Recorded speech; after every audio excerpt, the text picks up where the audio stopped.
You're listening to Crazy Shit in Real Estate. You'll be amazed at all these wild but true situations that others have found themselves in. Because on this show, you'll hear uncensored, unbelievable stories from the world of real estate. I'm Leigh Brown. Let's dive right in. I'm Leigh Brown. This is Crazy Shit in Real Estate. And as you know, we talk about everything over here. Today, it's a mix of normal real estate and property management and investing and education. So it's an all-purpose episode with Sarah Miskelly, who's coming to us from America's Top Hat, known as Canada. Enjoy the conversation and especially enjoy the links in the show notes. And I'll see you on the other side. You are. Good morning. Good. How are you? Fantastic. Thank you for coming on the show with me. Yeah, no problem. I was, binging it last night. Good. So now you have a flair for the fact that everything's all over the place and we don't sell commercials here. We like to dig in and offer some good stories and some little information along the way. Yeah, I'm totally cool with that. Let's just have a good conversation. Exactly. So tell me who you are, where you're located, what you do in the real estate space. Give us a little bit of the Sarah story. I grew up in Toronto. So I grew up with my single mom in an apartment building and I met my dad at 3. And when I turned 3, it was kind of that rich dad, poor dad story where it literally changed my life. He was in property management. He had his first job as a electrician, but his second job was renovating and managing small multifamily properties.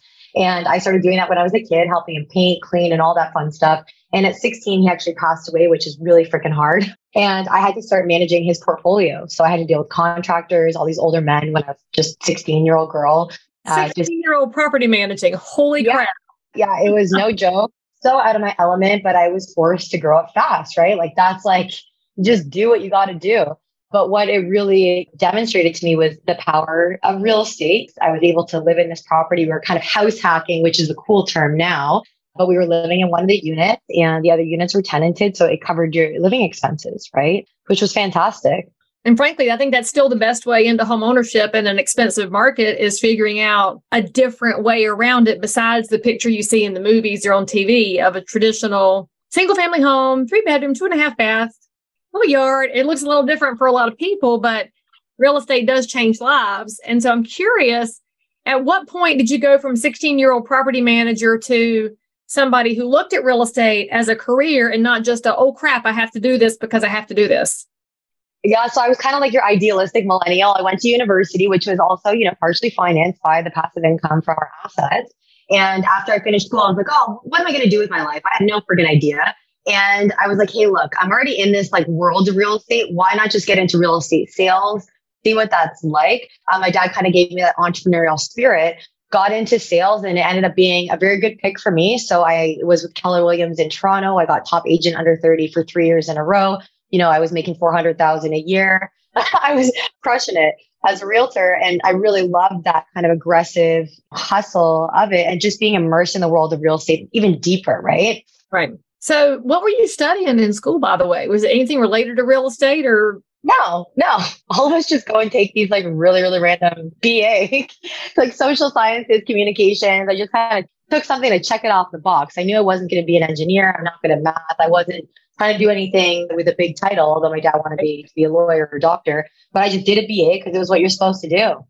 All right. So in my show, we have a lot of listeners that are not in real estate, and we have a lot that are in real estate. And because the not in real estate people are very fascinated by what we do in real estate, which would explain of course, the proliferation of HGTV kind of shows.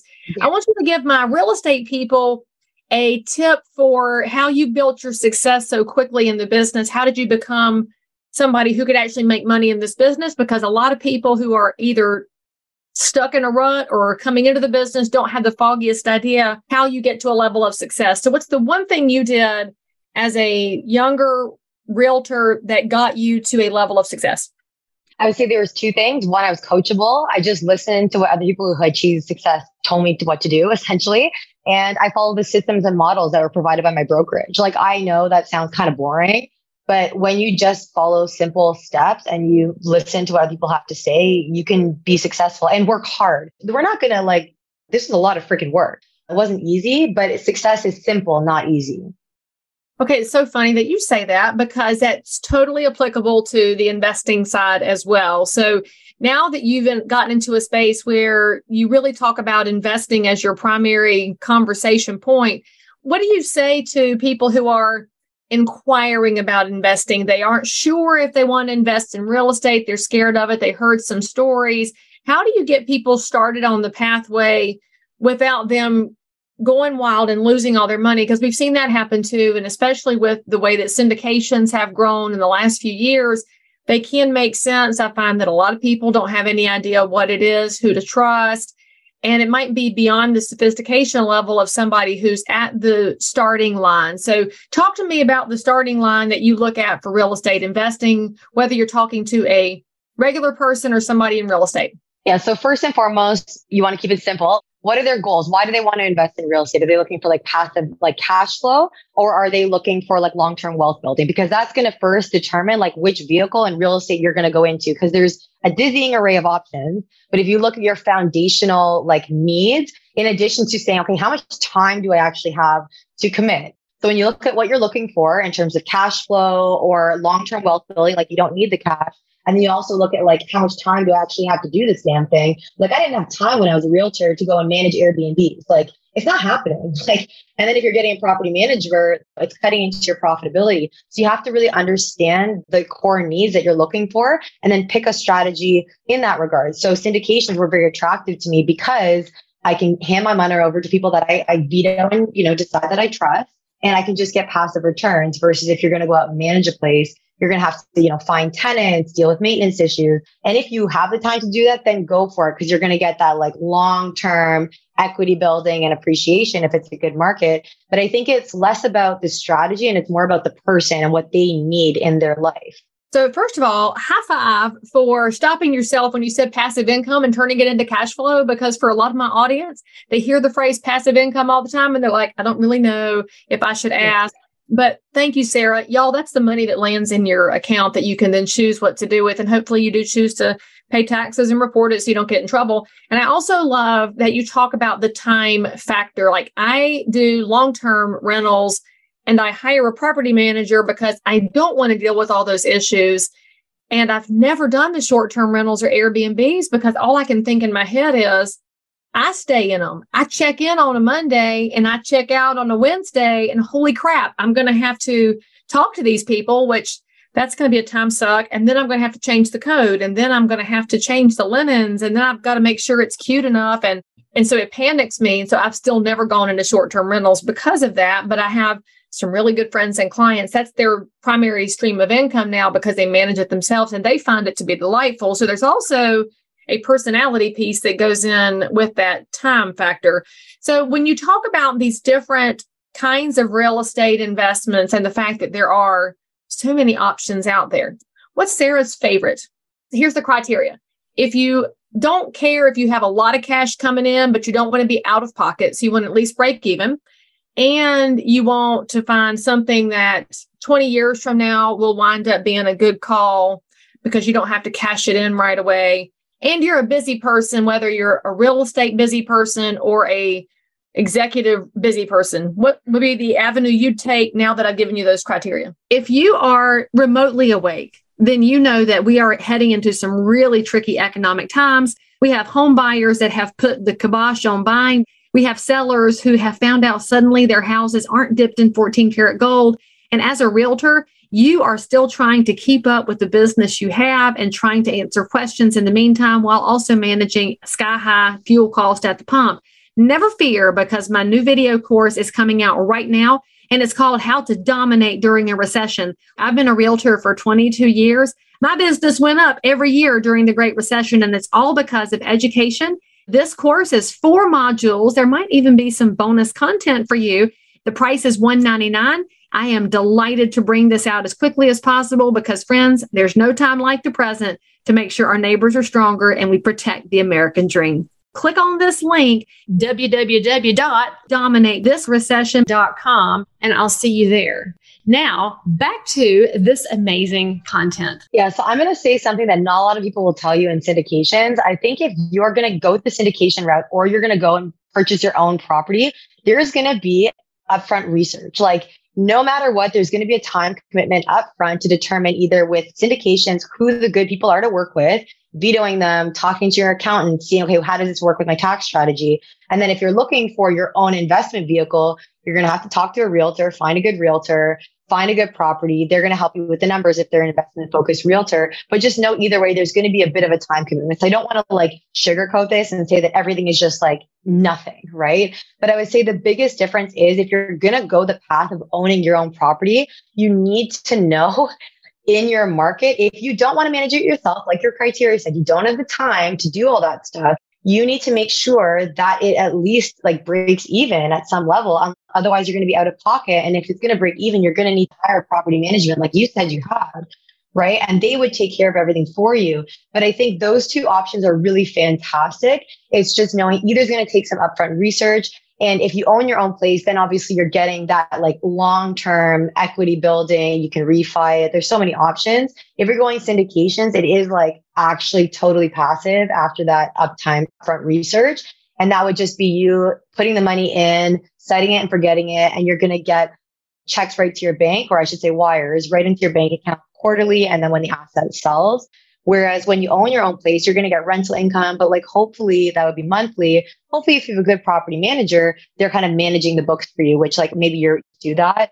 So it depends on what your comfort level is. But I'd say if in your city, like it's not affordable for the model of owning your own place, you are going to have to go to another location and find people there, which may just be a little bit too much work for somebody and all that research. That's why syndications are kind of the power play. And I've just done them for so long in various ways, whether that's like mortgage syndications or apartment syndications. There's even vineyard syndications now. Like there's a lot of syndications out there.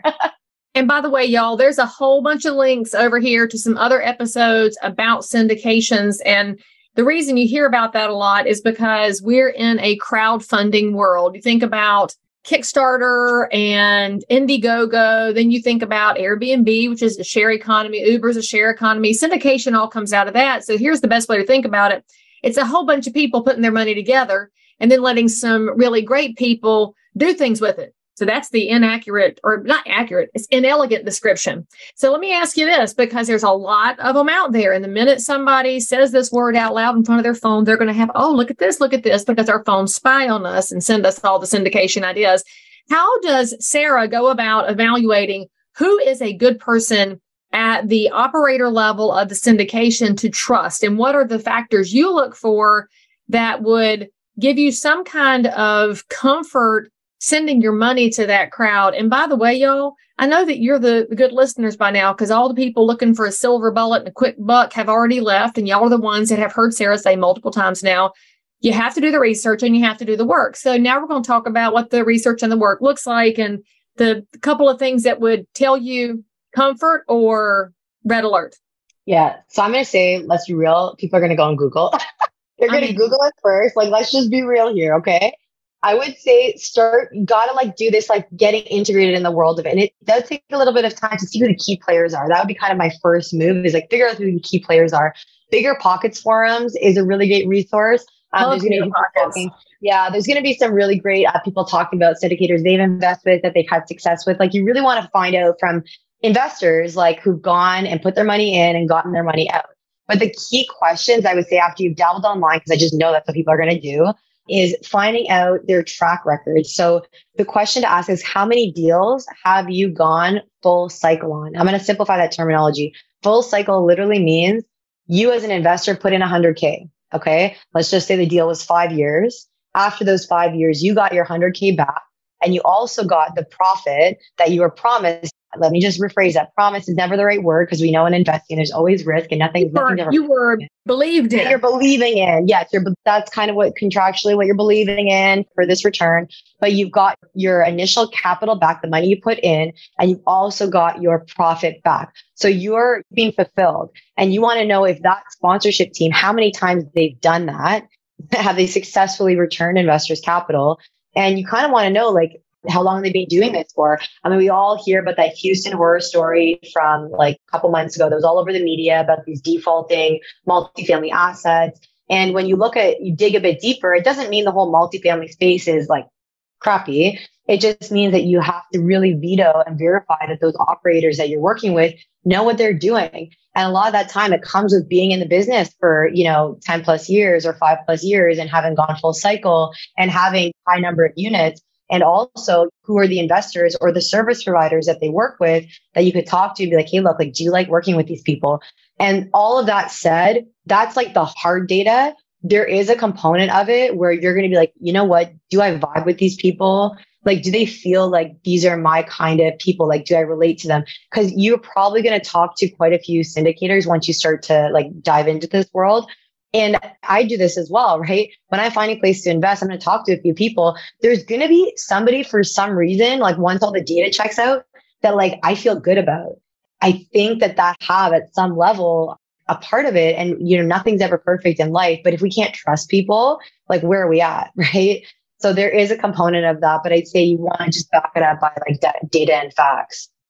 Okay. That's probably my favorite little thing you said there was to call their service providers. What a smart move, because they're going to tell you if they even pay the bills or how they are to work with. And what a great way to get some insights without having it muddied by somebody else's opinions or their own need to have you jump on board. All right, Sarah. So in our show here, my viewers and listeners love to hear some of the inner stories about real estate. And so since you've operated both as a property manager at the age of 16, which is insane, and as a practicing agent and as an investor, you've done a lot of stuff in the space, which means you have to have seen something that makes you want to pour yourself an adult beverage at the end of the day and say, y'all are never going to believe this. And you just dropped your head, which means it's going to be a really good one. So what's my audience going to hear about the life of Sarah? Oh my gosh. Well, I mean, there's instances when I have my asset, like my properties where there's like drunk people that didn't go to the right home. They went to the wrong home after they were drunk after night out and peed all over the stairway. Like that was fun.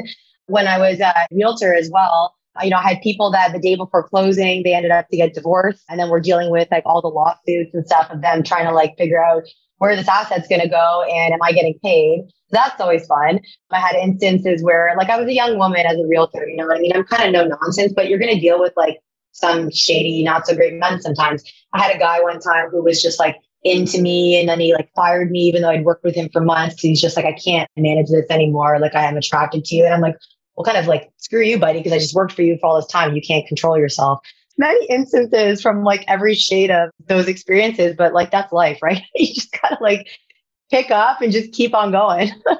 Okay, so I've never heard of a realtor getting fired because the client was too attracted to them. And anybody watching or listening that thinks that's common, I need you to drop it in the comments, because if that's common, then it's a sad state of affairs that people don't know how to compartmentalize the segments of life. And you worked for free all that time, and just going to wager a wild guess here, you weren't slightly interested in him in all of this process. Yeah. Maybe a different little romantic story. And so here we are. But the drunk people peeing on the stairs, I'm pretty sure we've seen too much pee in the real estate business, all of us, and wish we had not. And divorce the day before closing.